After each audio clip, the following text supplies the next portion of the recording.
नमस्कार दोस्तों, दिव्य भक्ति कहानियाँ यूट्यूब चैनल पर आप सबका स्वागत है।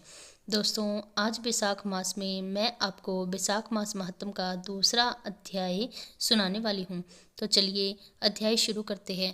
नारद जी कहते हैं, वैसाख मास में धूप से तपे और थके मादे ब्राह्मणों को शर्मनाशक सुखद पलंग देकर मनुष्य कभी भी जन्म मृत्यु आदि कष्टों में नहीं पड़ता।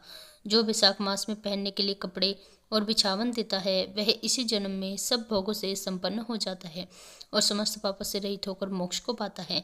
जो तिनके की बनी या खजूर के पत्तों की बनी चटाई दान करता है, उसकी इस चटाई पर साक्षात भगवान विष्णु शयन करते हैं। चटाई देने वाला बैठने और बिछाने आदि में सब ओर से सुखी रहता है। जो सोने के लिए चटाई और कंबल देता है, वह उतने से ही मुक्त हो जाता है। निद्रा से दुख का नाश होता है। निद्रा से थकावट दूर होती है। वह निद्रा चटाई पर सोने वालों को सुख पहुंचाती है। धूप से कष्ट पाए श्रेष्ठ ब्राह्मणों को जो सूक्ष्मतर वस्त्र दान करता है, वह पूर्ण आयु और परलोक में उत्तम गति पाता है। जो पुरुष ब्राह्मण को फूल और रोली देता है, वह लौकिक भोगों का भोग करके मोक्ष को पाता है। जो खश कुश और जल से वासित चंदन देता है, वह सब भोगों से देवताओं की सहायता पाता है तथा उसके पाप और दुख की हानि होकर परमानंद की प्राप्ति होती है। वैसाख के धर्म को जानने वाला जो मनुष्य गोरोचन और कस्तूरी का दान करता है, वह तीनों पापों से मुक्त होकर परम शांति को पाता है। जो विश्रामालय बनवाकर प्याऊ सहित ब्राह्मणों को दान करता है, वह लोकों का अधिपति होता है। जो सड़क के किनारे बगीचा, पोखरा, कुआं और मंडप बनवाता है, वह धर्मात्मा है। उसे पुत्रों की क्या आवश्यकता है। उत्तम शास्त्र का श्रवण, तीर्थ यात्रा, सत्संग, जलदान, अन्नदान, पीपल का वृक्ष लगाना तथा पुत्र, इन सात को विघ्न पुरुष संतान मानते हैं। जो वैसाख मास में तापनाशक तक्कर दान करता है, वह इस पृथ्वी पर विद्वान और धनवान होता है।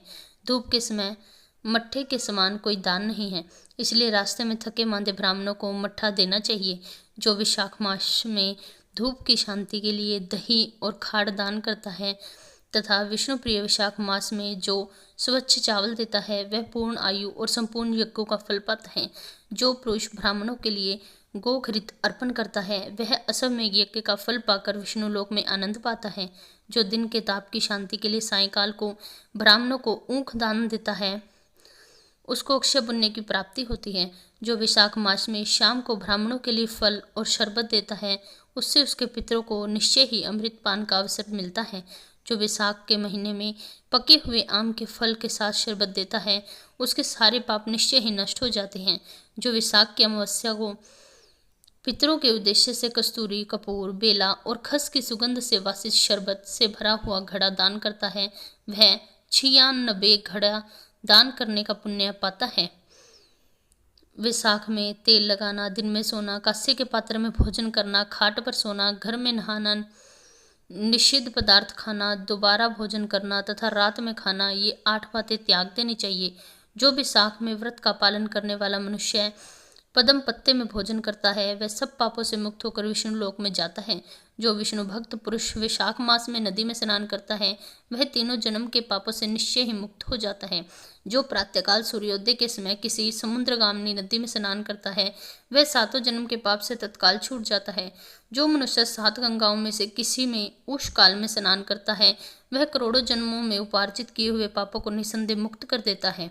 गंगा, गोदावरी, कालिंदी, यमुना, सरस्वती, कावेरी, नर्मदा और वेणी, ये 7 गंगाएं कही जाती हैं। वैसाख मास आने पर जो प्रातःकाल बावलियों में स्नान करता है, उसके महापातकों का नाश होता है।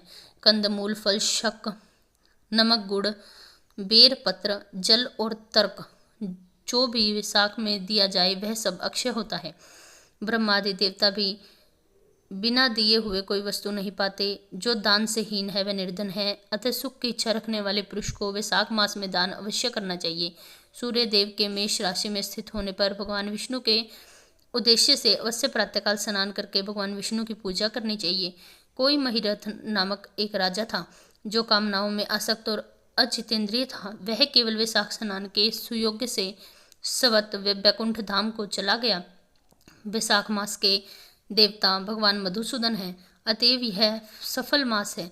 वैसाख मास में भगवान की प्रार्थना का मंत्र इस प्रकार है: मधुसूदन देवेश वैशाखे मेषगे रवो प्रातः स्नानम करिष्यामि निर्विघ्नं करुं माधवम। अर्थात हे मधुसूदन, हे देवेश्वर माधव, मैं मेष राशि में सूर्य के स्थित होने पर वैशाख मास में प्रातः स्नान करूंगा, आप इसे निर्विघ्न पूर्ण कीजिए। तत्पश्चात इस मंत्र से अर्घ दें। वैशाखे मेषगे भानो प्रातः स्नानम प्रायणम अर्घ तेहम प्रदयास्यामि गृहाणाम मधुसूदनम। सूर्य के मेष राशि में स्थित रहते हुए वैशाख मास में प्रातःकाल स्नान के नियम में संलग्न होकर मैं आपको अर्घ दे रहा हूँ, हे मधुसूदन इसे ग्रहण कीजिए। इस प्रकार अर्घ समर्पण करके स्नान करें, फिर वस्त्रों को पहनकर संध्या तर्पण आदि सब कर्मों को पूरा करके वैशाख मास में विकसित होने वाले पुष्पों से भगवान विष्णु की पूजा करें। उसके बाद वैशाख मास के महत्व को सूचित करने वाली भगवान विष्णु की कथा सुने। ऐसा करने से कोटि जन्मों के पापों से मुक्त होकर मनुष्य मोक्ष को पाता है। यह शरीर अपने अधीन है, जल भी अपने अधीन है, साथ ही अपनी जीवा भी अपने वश में है। अतः इस पराधीन शरीर से स्वाधीन जल में स्नान करके स्वाधीन जीवा से हरि इन दोनों अक्षरों का उच्चारण करें। जो वैशाख मास में तुलसी दल से भगवान विष्णु की पूजा करते हैं वे विष्णु के सायुज्य को अवश्य ही पाते हैं। अतः अनेक प्रकार के भक्ति मार्ग से तथा भांति भांति के व्रतों के द्वारा भगवान विष्णु की सेवा तथा उनके सगुण या निर्गुण स्वरूप का अनन्य चित्त से ध्यान करना चाहिए। जय श्री हरि।